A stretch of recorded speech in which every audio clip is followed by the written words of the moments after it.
మన ఫ్యామిలీ అందరికీ హాయ్ అండో. ఈ కమ్మనైన సొరకాయ హల్వాతో మీ ముందుకు వచ్చాను. నేను చెప్పిన విధంగా మీ ఇంట్లో సొరకాయ హల్వా చేసుకోండి. మీ ఇంట్లో వాళ్ళందరూ కూడా మిమ్మల్ని మెచ్చుకుంటారు. సొరకాయ హల్వా ఎలా చేశానంటే, నేను పొడవ సొరకాయ తీసుకున్నాను.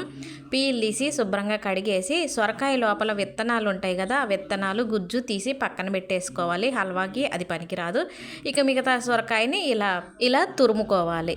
ఇక స్టవ్ వెలిగించి కళాయి పెట్టి 2 స్పూన్ల నెయ్యి వేసి 2 స్పూన్ల జీడిపప్పు 1 స్పూన్ కిస్మిస్లు వేసి దోరగా వేయించుకోవాలి. ఇలా కిస్మిస్లు మంచిగా వేగిన తర్వాత వీటిని వేరే గిన్నెలోకి తీసేసుకోవాలి. మనం జీడిపప్పు కిస్మిస్లు వేయించుకున్న అదే కళాయిలో అదే నేతిలో తురిమిన సొరకాయ తురుము ఉంది కదా, అది వేస్తున్నాను. ఈ సొరకాయ తురుముని ఒక గిన్నెతో కొలిస్తే 4 గిన్నెలు అయ్యింది. ఇక దాన్ని బట్టి మీకు కొలతలు చెప్తాను. ఈ సొరకాయ తురుములో పచ్చివాసన పోయే వరకు, అలాగే నీళ్ళు ఉంటుంది కదా, ఆ నీరంతా పోయే వరకు ఇలా వేయించుకోవాలి.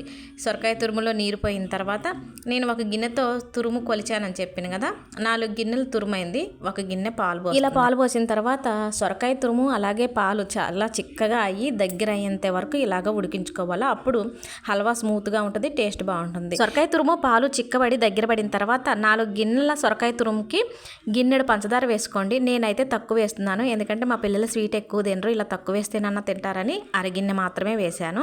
ఇక పంచదార వేసి పంచదార కూడా కరిగిన తర్వాత ఫుడ్ కలరు మీకు ఇష్టమైతే వేయండి, లేకపోతే లేదు. కలర్ వల్ల టేస్ట్ ఏమి రాదు, చూడడానికి బాగుంటుందని వేసాను అంతే. ముందుగా వేయించిన జీడిపప్పులు అలాగే 2 స్పూన్ల నెయ్యి వేసేసి స్టవ్ బంద్ చేశాను. ఎంతో కమ్మనైన సొరకాయ హల్వా రెడీ. హల్వా నోట్లో పెట్టుకుంటే కరిగిపోతుందండి, అంత బాగుంది. వీడియో నచ్చితే లైక్ కొట్టండి.